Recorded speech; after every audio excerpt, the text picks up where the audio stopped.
The healing heart. Education is the healing heart. The whole nation. The healing heart. Education is the healing heart. Every year, thousands of children across South Sudan complete primary school and receive certificates. But behind some of these certificates is a painful and difficult reality. Many cannot read, cannot write, and cannot even spell a single word. Allow cheating in the examinations. Outcome nations down. This is Mercy. She was in primary 8. But reading was a struggle for her. Writing made her uncomfortable. Weeks before her national exams, her parents decided to withdraw her from school. Not because she refused to learn, but because they believed she was likely to fail. And weeks later, she was married off.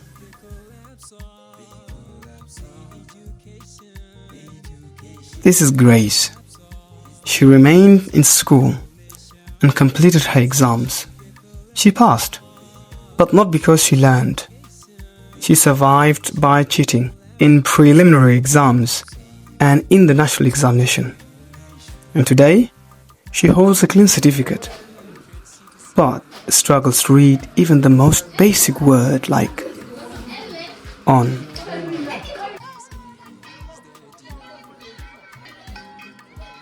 In many schools, learners are promoted to the next class even when they have not fully mastered basic reading and writing skills. This is influenced by large class sizes, interrupted schooling, poverty, insecurity, and pressure to complete education quickly. Schools are also operating under limited resources and high demand. This is not only an education issue, it is a wider social challenge affecting families and communities. When learners complete school without strong skills, their opportunities in life are limited, and when learning fails, early marriages rise, unemployment grows, and crime follows. A certificate without skills is not success, it is a lie, and confirms our collective failure. Education is the healing heart. The whole nation. The healing heart. Usually, in most schools, we normally find a range of learners from 45 to 50. But the number can also change, can either reduce or increase. Can be above 50 in certain schools, and can also be below 50.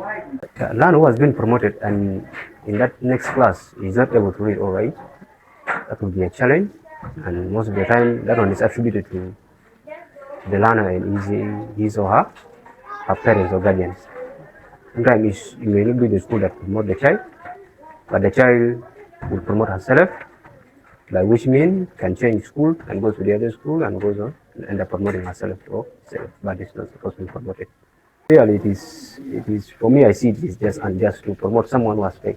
But most of the time, some teachers may try to be sympathetic with the learner and try to allow the learner to go on based on their own reasons, but it is not really nice to do that. Child is not good.